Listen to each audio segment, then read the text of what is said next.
Hallo. Hallo, blessings. Blessings. Have a nice day. Een hele fijne dag. Zonnige, warme dag. Wens ik jullie toe. Deze dag willen wij iets met jullie delen. En dat is, we hebben woord, we hebben bemoediging, we hebben iets om los te laten in de atmosfeer. Op deze warme, zonnige dag. Die wij hebben ontmoet, hè? Want Die wij wij- hebben zo'n ja, zeker inderdaad. weten. Dus vertel, wat gaan wij vertellen vandaag? Ik zal niet weten, vertel. Ik wacht op jou. Vandaag willen wij delen dat elke dag opnieuw begint. Elke dag heeft een andere invulling. Elke dag is een nieuwe dag. Vol met nieuwe dingen en God komt ons tegemoet.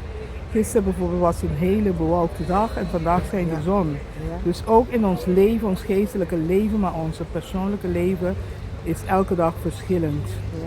Geen enkele dag is hetzelfde. Laten we daar op elke dag van ons leven, elke dag opnieuw starten van Heer, we geven ons leven, ons dag, vertrouwen aan U toe.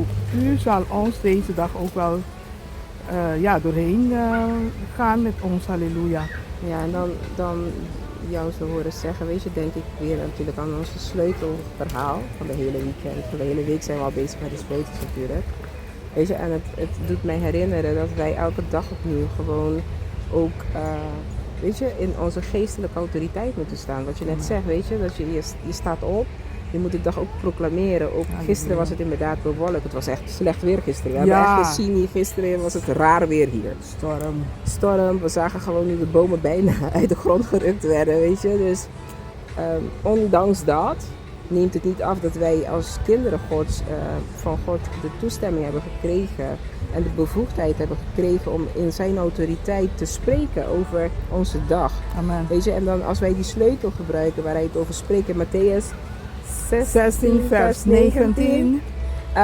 Dan kan je ook zien dat wij daardoor ook mogen bidden met geloof. Wij mogen bidden met geloof, dan is het echt het spreken, het leven spreken over je eigen huishouden. Halleluja. Het leven spreken over je kinderen. Het leven spreken over je toekomst.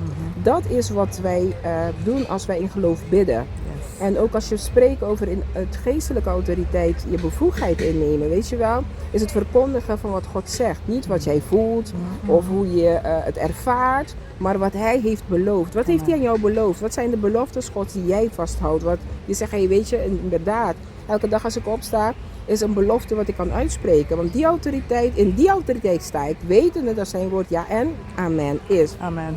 En het is ook goed dat wij in gaan zien dat door zijn woord te leren kennen, gaan wij ook weten, wanneer wij in zijn autoriteit staan, dat wij afwijzen wat niet van God is. Wij kunnen afwijzen dat wat niet van God is. Amen. Want je zal op je pad, je zal op je dag dingen tegenkomen wat je zegt van, oh, wat doe je daarmee? Wat doe je daarmee? Ik heb vanochtend geproclameerd dat het een goede dag is. Amen. Maar ineens gebeuren er dingen. Maar je mag afwijzen, maar wat wijs je af? Wat is in de wil van de Heer en wat is niet in lijn met de wil? Zodat jij kan weten wat je kan afwijzen. Bijvoorbeeld, we hebben de sleutel. Sluit gewoon die deuren van angst, twijfel In de naam van of Jezus. leugens. Want dat zijn de dingen waar wij mogen gaan afwijzen. Maar als je ze niet kent of herkent, hoe kan je die deur sluiten? En als laatste moest ik ook bij stilstaan, het openstellen voor zijn tegenwoordigheid. Wij moeten ons openstellen voor zijn tegenwoordigheid, want zijn Heilige Geest is met ons. Yes. Hij is in ons, met ons, om ons te leiden, om ons te wijzen hoe moet je het wandelen, hoe wat en wat niet. Maar ja, je moet wel inzien, om je te kunnen openstellen voor zijn tegenwoordigheid, is het ook nodig dagelijks de Heilige Geest uit te nodigen. Dagelijks met de Heilige Geest een intimiteit te bouwen. Dagelijks met de Heilige Geest in contact te zijn om te luisteren naar zijn stem en zijn wil tijdens je pad die je bewandelt. Ik denk het is goed dat we even laten zien. Als je de pad bewandelt, zie je? Een pad. Zo, een pad. Dat je kan zien als je bewandelt. Een pad die je bewandelt. Die keuzes maken we elke dag. Maar hoe maak je ze? En daarvoor hebben we de Heilige Geest. Dat wanneer wij wandelen op die paden, dat we ook weten, gaan we links, gaan we rechts, gaan we rechtdoor. Moet ik stoppen, moet ik keren? Niet alleen uit emoties, gevoelens. Maar dat we het ook wandelen. Weten we dat we in de autoriteit Gods onze hele dag kunnen toevertrouwen en met zijn Heilige Geest in ons en door ons heen het beste zullen zien gebeuren Amen. gedurende de dag. Yes. En dat wil ik jullie meegeven vandaag. Amen. Samen met mevrouw Onze Shamagie. zus. Ja. Ja. Dus wij verklaren een mooie dag vol met goede dingen onder de leiding van de Heilige Geest in de autoriteit van God. En het zal een hele mooie, gezegende nieuwe dag zijn met nieuwe dingen op ons pad. In de naam van Jezus. Yes? Ja. Amen. Voor de God is an awesome God, He reigns from heaven above with wisdom.